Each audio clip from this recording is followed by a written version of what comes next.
agano Mungu alifanya naye, atamkumbuka kwa kulikumbuka lile agano na kumrejeza. Atasema utatoa cha thamani katika kilicho kibovu.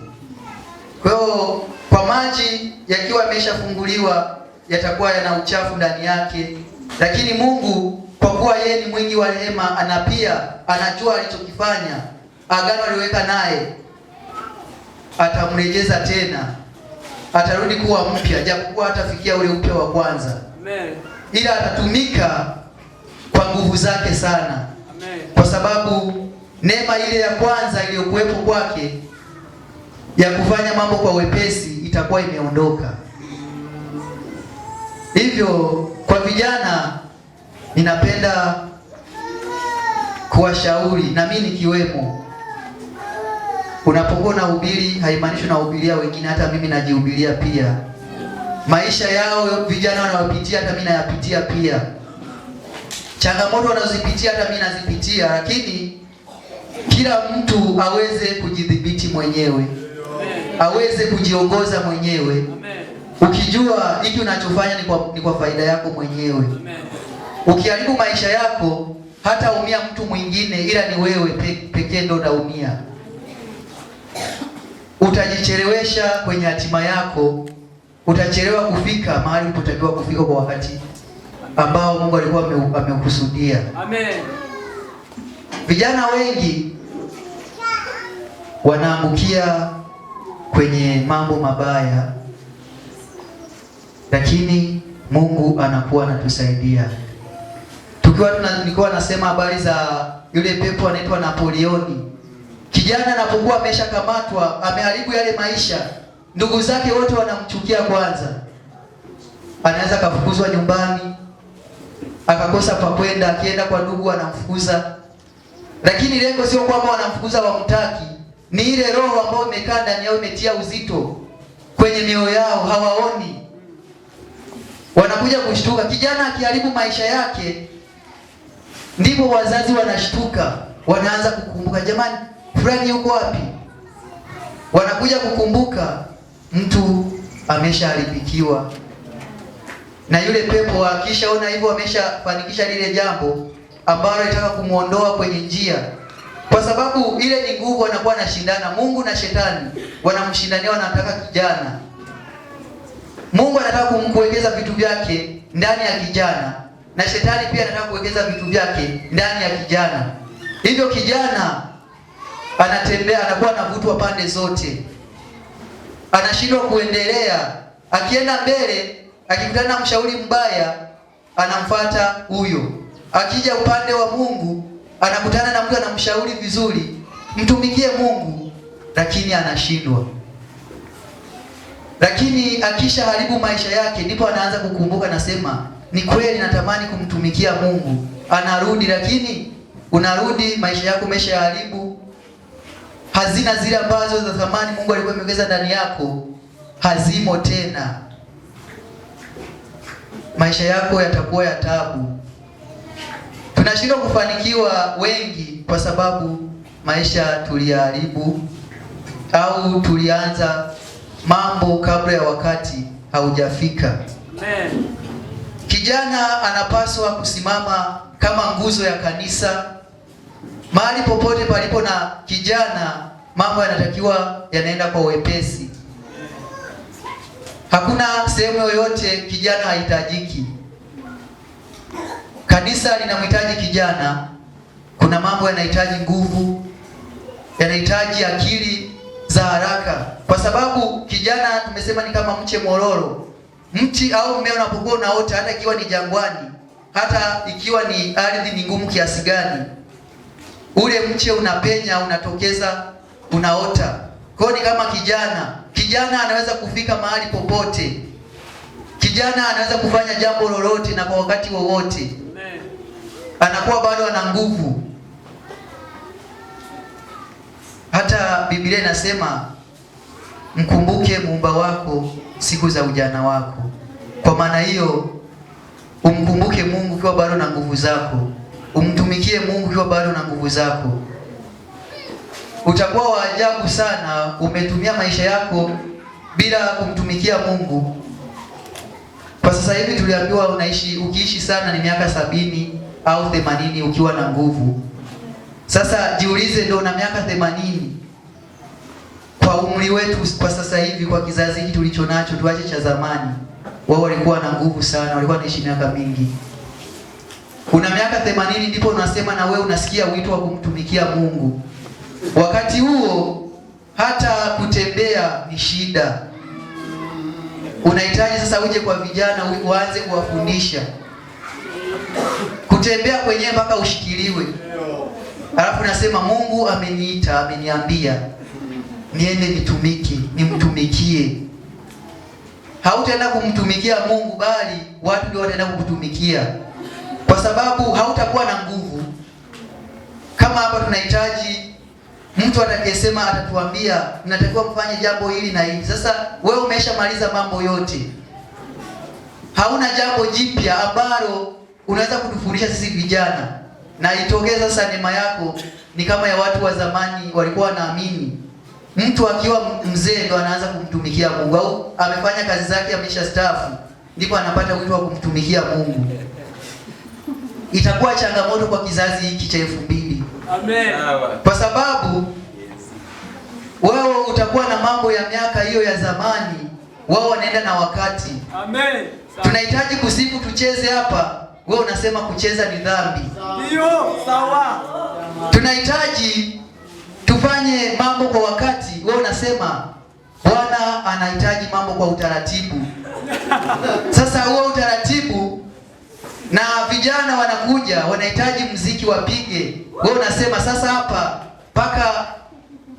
mpaka umebatizwa au kubatizwa mpaka ufuatilie mafundisho miaka 3. Na wewe ubatizo, siku ya kubatizwa mnasimamishwa hapa mbele. Wanaulizwa watu, je, huyu anaruhusiwa kubatizwa? Sasa wewe jiulize, unajua ni mambo mangapi kijana ameyapitia mpaka ameamua kuja kanisani? Yes. Alafu wewe unamwambia sasa lazima tukuoje hapa mbele za watu. Usimame useme, je, utakuwa tayari kulinda wokovu wako?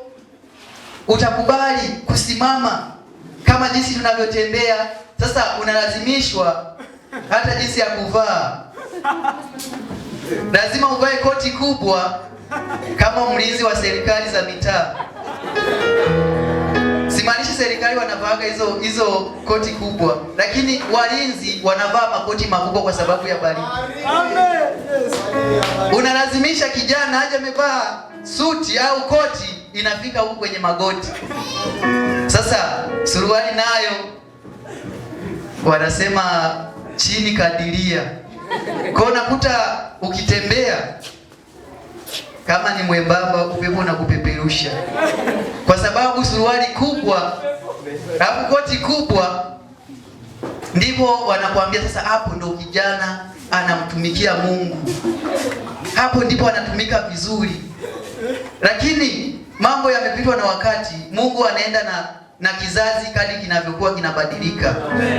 Mungu ni yule yule, lakini anafuata mabadiliko ya watu wanavyoenda.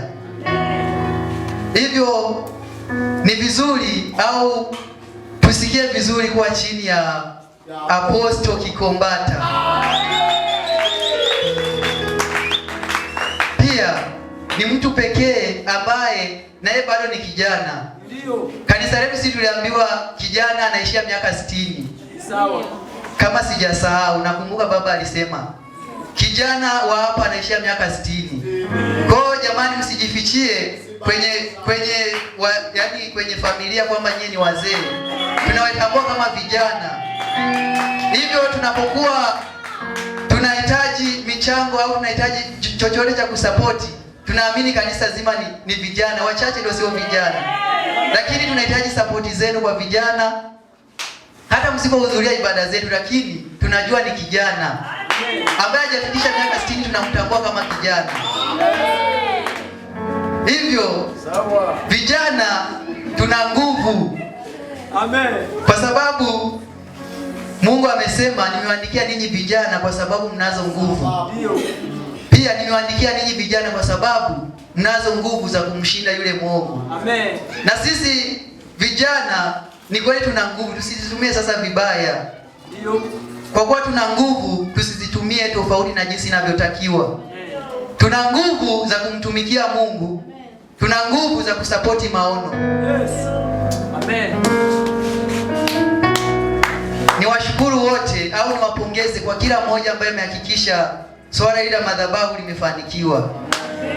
Kwa kweli ni furaha, ni jambo jema. Sio vizuri kila siku tunaahidi hatutimizi. Sawa. Tunaishia njiani. Ni neema kubwa kuwepo hapa. Lakini mimi siwezi kusema ni neema kubwa kusamehewa deni. Tena kanisani. Bora usamehewe Songesha au usamehewe sehemu nyingine yoyote, lakini sio kanisani. Kwa sababu kadri unavyotoa wewe, sio unatoa kwa ajili ya kuhani, unatoa kwa ajili ya maisha yako wewe. Amen. Maisha yako yanajengwa kwa sadaka ile unayoitoa. Tusikubali kusikiliza maneno ya watu kwamba ukitoa kanisani unamtajirisha mchungaji. Sasa jiulize, Mungu yuko wapi utakayempa hiyo hela? Sawa. Haya, tuseme tusimpe mchungaji. Nani akasha kumuona Mungu? Aseme mimi sasa nataka nimpe Mungu moja kwa moja. Kwa sababu mchungaji anaweza kuitumia tofauti na jinsi ninavyotaka mimi. Hayupo. Kwa maana hiyo Mungu mwakilishi wake ni kuhani. Kila anachokula kuhani ndicho anachokula Mungu. Amen. Kwa hiyo kama umemwachia ile Chinese kila siku, Mungu ndo anakula hizo, sio mchungaji. Wala sio kuhani. Ndio maana wana wa Israeli walipewa sheria. Tunasema ile ni sheria kali kwa kizazi cha sasa hivi ukiifuata. Ni sheria kali. Hairuhusiwi ukichinja chochote wewe ule peke yako bila kumpa kuhani. Hairuhusiwi. Yaani ukichinja ng'ombe hakikisha kuna sehemu umemwachia kuhani. Kidali na mguu wa nyuma mmoja. Maini. Kwa hiyo sasa wewe jiulize, umechinja mbuzi. Unakula peke yako. Sasa unategemea kwa Mungu atakubariki wapi? Ameshapanga jambo lake. Mimi nimeshasema nitafanya hivi. Wewe sema unavyojua. Atakusikiliza. Ni kweli muda mwingine atanyenyekea, kama ni mwanamke atapiga na magoti, asante kwa ushauri. Atatoa na sadaka yake nzuri kama anayo. Kama ni wa kiume atasema nimekuelewa vizuri, asante. Kesho ukitaka kuona amefanyia kazi ushauri wako, utaona anachokifanya. Hivyo ukiona mtu amechukua nafasi anakushauri, angalia ni ushauri gani. Sasa hivi tuna nafasi ya kushauriwa na Baba. Tunapata nafasi ya kumuona hapa. Kuna wakati atasema ili nikushauri. Unakuta kuna bango pale limeandika. Yaani ushauri tu wa kawaida. Ushauri tu kusema jamani, mimi sijajua jinsi ya nitakula nini. Nahitaji unishauri kidogo, angalau hata kazi naweza kuifanya. Sio kwamba unaenda unamtaji kwamba nataka unifundishe biashara au niambie ni kazi gani nitaifanya. Yaani uende tu umwambie nimekwama, akili yangu imeshindwa kuelewa cha kufanya. Ushauri wao anakuambia labda mfano anakuambia 500,000. Na wewe sasa hapo uhakika wa kula haupo. Utaenda ofisini? Uwezi. Sasa hivi tuna nafasi. Watu wengi wakipanda huwa wanapanda peke yao, hawarudi chini. Lakini yeye anapanda, anarudi tena na tukokota tena. Tunaendelea vizuri, tunafika sehemu tunakaa. Yeye anaendelea, anasema jamani, safari ndio imeiva. Sisi ndio bado tunaanza tena, tunarudi. Ushauri ule tushauri, tunasahau kama ameshatushauri vile, tunarudi tena. Baba, jambo hili naomba unisaidie. Lakini unasahau kama umeshaenda ofisini na ameshakushauri, amekupa na majibu, umeshindwa cha kufanya. Jamani, tumtumikie Mungu. Tuache maneno ya watu. Huwezi kuyamaliza maneno yao, na kazi ya midomo ni kusema. Watu watakuvunja moyo, ukiwa unapiga hatua nzuri. Unavyoanza wanakushangilia, lakini kadri unavyoendelea vizuri